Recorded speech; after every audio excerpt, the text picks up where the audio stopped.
Voilà, je vous retrouve à nouveau pour corriger les questions flash données mardi dernier, c'est-à-dire avant-hier, et on va commencer par le repérage d'un point sur une droite graduée. À la question 21 ou à l'exercice 21, on vous demande de donner les abscisses des points précisés sur le schéma donné. D'abord, il faut commencer par rappeler la notation utilisée pour donner l'abscisse d'un point. On écrit toujours la lettre correspondante au point, on ouvre la parenthèse, on met le nombre correspondant à cette abscisse et on ferme la parenthèse. C'est comme ça qu'on va présenter les réponses pour les 5 points donnés. Mais avant de commencer à traiter l'exercice, la première information à récupérer de l'énoncé, ça serait à quoi correspond chaque graduation. Vous remarquez ici qu'entre 0 et 1, j'ai une petite graduation. Entre moins 2 et moins 1, j'ai une petite graduation. C'est-à-dire que pour chaque unité de longueur, j'ai 2 graduations. Et je peux dire donc que une graduation correspond à une demi-unité. Ou si vous préférez, 0,5 unité. Donc, 2 graduations, c'est une unité. Une graduation, c'est la moitié d'une unité, ou bien 0,5 unité. Et là, je peux commencer à répondre aux questions. Je vois bien que A est placé précisément ou exactement sur la graduation avec l'abscisse 1. Donc ça, c'est une réponse directe. Il n'y a rien, il n'y a pas de raisonnement à utiliser. Je récupère juste l'abscisse du schéma. Pour le point B, ça sera la même chose. Donc c'est moins 3. C'est ce que je lis sur la droite graduée. On arrive à C où il n'y a pas de nombre noté en face de la graduation. Mais je vois qu'il est à une graduation après 2, c'est-à-dire qu'il est à 2,5. Maintenant, le point D, donc cette fois, il est à une demi-graduation, mais pas à droite de 0, c'est-à-dire après 0. Et quand je dis après, je fais référence à cette flèche, donc qui précise le sens de ma droite graduée. C'est une droite graduée, mais aussi orientée. Donc, cette fois, la moitié de l'unité n'est pas à droite, c'est-à-dire n'est pas après le 0, mais avant le 0. Donc, c'est une graduation, donc 0,5 unités, mais puisque c'est avant le 0, on va lui donner un signe négatif. Donc pour le point D, il est à une graduation avant 0, donc on est à moins 0,5. J'arrive au point E, on est encore avant 0, c'est-à-dire du côté des abscisses négatives. Et on va compter le nombre de graduations. 1, 2, 3, 4, 5, 6, 7, donc 7 graduations. Donc 7 demi-unités, c'est-à-dire 3,5. Ou si vous préférez, vous avez une unité avant, 2 unités avant, 3 unités avant, et après cette unité, j'ai encore une demi-unité avant, c'est-à-dire je suis à moins 3,5 pour le point E. L'erreur à ne pas faire, c'est de dire j'ai moins 4 ici, donc je rajoute 0,5 et j'ai moins 4,5, ce qui est totalement faux. Attention, c'est l'erreur à éviter. Donc je compte toujours dans le sens des abscisses négatives et je pars de 0 toujours. C'est ma référence. Vous remarquez qu'il y a moins 1, moins 2, moins 3 et après moins 3,5. On a fini avec ça. On va regarder l'exercice 22 maintenant. Premier réflexe, comme on a expliqué dans le 21, on doit d'abord comprendre à quoi correspond une graduation. Le schéma peut nous permettre de voir que pour chaque graduation, j'ai 0,1. Comment je peux le voir? Je vois qu'une unité, c'est tout ça, et il y a 10 graduations ici. Donc j'ai 1/10 d'unité pour une graduation, ou si vous préférez, 0,1 unité, pour utiliser les nombres décimaux. Maintenant, je peux répondre aux questions. A pour abscisse 1. B, A pour abscisse, je compte les grandes graduations qui correspondent aux unités. on a 1, 2. Donc j'ai 2, mais comme c'est avant le 0, c'est-à-dire dans le sens des abscisses négatives, j'aurai ici moins 2. Donc je rajoute le signe moins. N'oubliez pas, toutes les abscisses avant 0, on est sur les valeurs négatives. Toutes les abscisses après le 0, c'est les valeurs positives. Donc pour le B, c'est réglé. Il me reste maintenant le C, le D et le E. Pour le C, on est sur les abscisses positives. Et on est à 1, 2, 3, 4, 5. On est à 5 fois 0,1 unité, c'est-à-dire on est à 0,5 pour abscisse. Pour le point D, on est à avant le 0, c'est-à-dire du côté des abscisses négatives. Je peux déjà mettre le signe moins. Je suis à partir de 0, je compte le nombre de graduations. On en a 10 jusqu'ici pour avoir moins 1. Et après, je dois rajouter. Donc, ça sera forcément 1, virgule quoi? Virgule 1, 2, 3 et 4. Moins 1,4. Et encore une fois, attention au signe. Attention au sens. Il ne faut surtout pas dire que c'est moins 2, et vous comptez ici. Il faut toujours garder le sens où je fais mon décompte de graduation. Et il nous reste enfin le point E qui est à partir de 0, je compte les graduations. Je sais que c'est les graduations, c'est les relatifs négatifs, donc je mets déjà le signe moins et je compte les graduations 1, 2, 3, donc c'est moins 0,3 pour abscisse. J'ai fini avec ça. Le dernier sur les repérages, là on ne va pas trop s'attarder, on va donner juste que une graduation c'est égal, ou plutôt correspond à, pour le voir, on a entre ici et là, on a combien d'unités? Entre moins 30 et moins 20, on a 10 unités. Et donc pour chaque graduation, ça sera 2 unités. Une graduation, c'est 2 unités. Si vous voulez, moins 20, moins 22, moins 24, moins 26, moins 28 et moins 30. Et maintenant, je donne les réponses pour A. Vous savez quoi? On va laisser le A en dernier parce que ce n'est pas le plus simple en fin de compte. On va commencer par le B plutôt. Le B, c'est une lecture directe, c'est moins 30. Le C, je vais continuer à partir du B et je compte 2 unités pour chaque graduation. Donc moins 30, moins 32, moins 34, moins 36, moins 38, moins 40. Donc c'est moins 40 ici. Ou si vous voulez, vous avez 5 graduations. Comme entre le moins 20 et le moins 30, vous avez 5 graduations ici. Du coup, ça donne moins 40. Après le C, on a le D. Donc le D, c'est comme le A. Du coup, je vais repartir sur le A. Vous voyez bien que à partir du A, on a encore 1, 2, 3, 4 et 5. Donc, si j'ai moins 30 à gauche, j'aurai forcément moins 10 à droite. Moins 10. Donc, si je commence à moins 10 ici, j'aurai moins 12, moins 14, moins 16, moins 18 et moins 20. Et pour le D, je l'ai déjà annoncé, donc c'est moins 14. Et enfin, on a le point E qui est moins 22, moins 24. Donc c'est moins 24 pour le E. On a fini avec le 23. Maintenant, on va passer... on passe carrément à la deuxième partie des questions flash. C'est la comparaison des nombres relatifs. Et je vous invite à revoir la règle ou la propriété du cours, c'est-à-dire distinguer les 3 cas. Si les nombres sont de signes différents, c'est très simple, le négatif est plus petit que le positif. Si les nombres ont le même signe, on distingue le signe positif du négatif. Comparez les nombres suivants, moins 12 et 0. On peut écrire directement que moins 2 est inférieur à 0. Pourquoi? Parce que sur une droite graduée, justement, le 0 sépare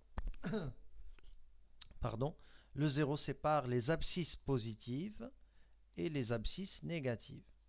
Et comme la droite est orientée dans ce sens, les valeurs négatives sont inférieures aux valeurs positives, 0 étant la valeur ou l'élément neutre qui sépare les deux. Ici, on a deux nombres qui sont tous les deux négatifs. Et la règle, elle nous dit, si les valeurs numériques ou bien les distances à 0 sont ordonnées dans un sens, les nombres négatifs correspondants seront ordonnés dans l'autre sens. Vous savez que 1,2 est inférieur à 3.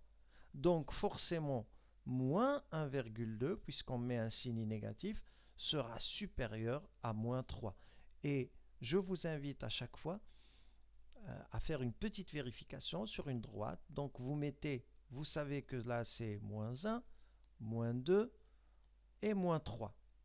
Il reste juste à trouver où se trouve le moins 1,5. Le moins 1,5 est quelque part entre moins 1 et moins 2. Et vous voyez, donc on va supposer que c'est moins 1,2 ici. Et vous voyez bien que moins 1,2 est plus proche de 0 que moins 3 n'est proche de 0. Et c'est toujours la valeur la plus proche de 0 qui est la plus grande, pour les valeurs négatives bien sûr. Maintenant, on vous demande de comparer encore une fois deux nombres négatifs. Là, on ne va pas faire trop d'explications, on rappelle juste la règle. 3 est inférieur à 4, donc forcément moins 3 est supérieur à moins 4. Pourquoi l'ordre est inversé? Parce qu'on est passé à des valeurs négatives. Et je vous laisse faire la vérification sur la droite graduée. Pour le 27, il y a une petite complication qui se présente avec un nombre avec une seule décimale et un autre avec deux décimales. Mais je ne me laisse pas perturber. Je sais que 1,2 est supérieur à 1,19. Pourquoi? Parce que 1,2 est égal à 1,20. Donc je mets le même nombre de décimales et je compare. 20 est supérieur à 19, donc 1,20 est supérieur à 1,19. Et du coup, puisqu'on passe à des valeurs négatives, donc moins 1,2, je vais inverser le signe ici, plutôt le sens de l'inégalité, ça devient moins 1,2 est inférieur à moins 1,19. Donc c'est une application directe de la propriété du cours. On utilise ou on se fait aider par des droites graduées pour mieux comprendre ou saisir le sens et normalement ça marche pour tout le monde. On arrive maintenant au dernier exercice. Non, c'est plutôt l'avant-dernier. 28, Julia affirme qu'un nombre supérieur à moins 1 est toujours positif. A-t-elle raison? La réponse est non. Et on va essayer d'expliquer pourquoi. Si on trace une droite graduée, on a le 0, toujours l'élément neutre doit figurer sur ma droite, parce que c'est lui la référence. Je mets le moins 1, je suppose qu'une unité est équivalente à ça, et vous voyez bien que entre les éléments positifs et les éléments qui sont inférieurs à moins 1, donc là c'est les éléments négatifs, et la partie qui nous concerne ici, on nous dit un nombre est supérieur à moins 1. On voit que tous les nombres supérieurs à moins 1 sont ici.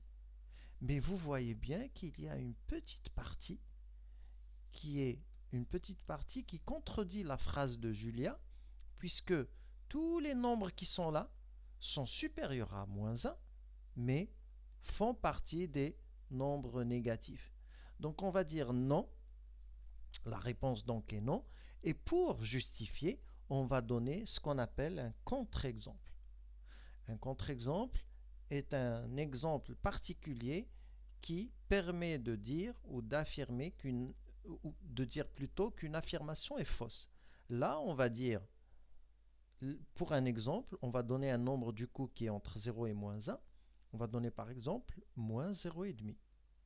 Donc on va dire non, puisque moins 0,5 est supérieur à moins 1, mais on utilise toujours le connecteur logique mais. Mais quoi? Eh bien, mais l'affirmation n'est pas vraie, c'est-à-dire mais moins 0,5 est négatif, ou si vous voulez, n'est pas positif. Voilà. Donc, non, pourquoi? Parce que moins 0,5 est supérieur à moins 1, mais moins 0,5 est négatif. On va dire que ce raisonnement nous permet d'affirmer, donc, Julia n'a pas raison. Donc voilà comment on construit un raisonnement, ou plutôt un contre-exemple. On fait un schéma, on voit bien que ce n'est pas le seul contre-exemple, mais j'ai donné une valeur que vous pouvez changer bien sûr, moins 0,6, donc tous les nombres négatifs qui sont entre 0 et moins 1. Et pour la rédaction, ça sera donner un nombre, le comparer à moins 1, rappeler ou préciser que du coup l'affirmation est fausse, et conclure donc que l'affirmation de Julia ne peut pas être correcte, donc elle n'a pas raison. Bref, on arrive à l'exercice 29, c'est le dernier du coup de la série, et là il y a trois propositions, trois questions. On nous demande de citer un nombre inférieur à moins 12. Donc,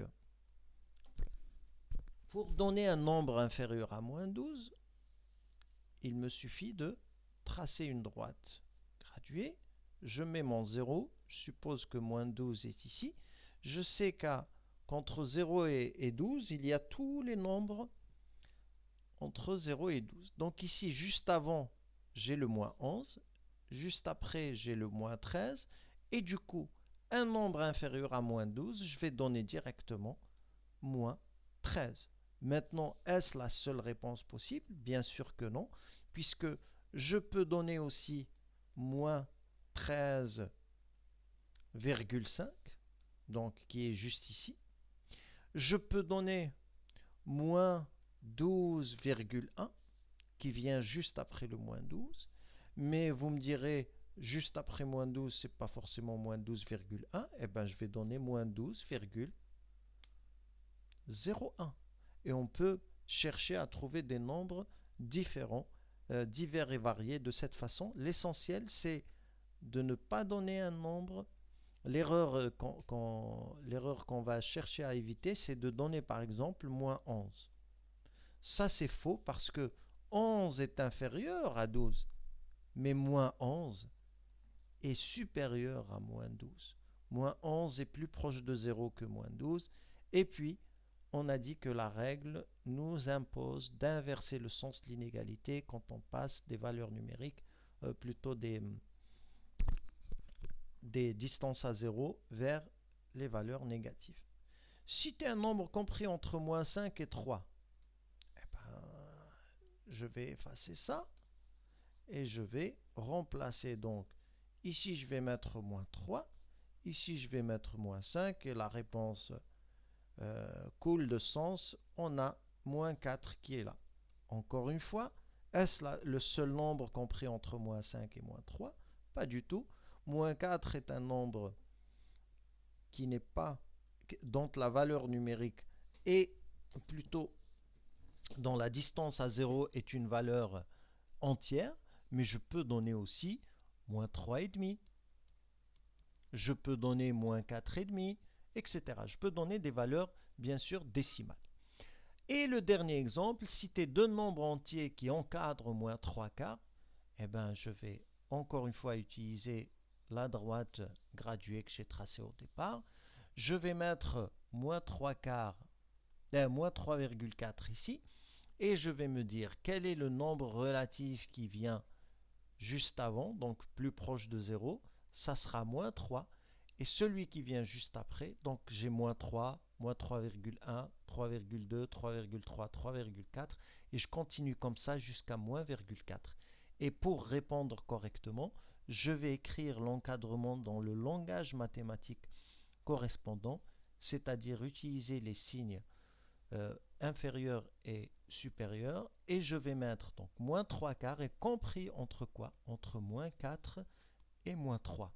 Je peux lire moins 3,4 compris entre ces deux valeurs, comme je peux lire moins 4 est inférieur à moins 3,4 et moins 3,4 est inférieur à moins 3. J'espère que c'était clair. J'espère que ça vous permettra surtout de bien travailler sur les exercices que je vais vous mettre tout de suite sur École Directe. Merci à tous.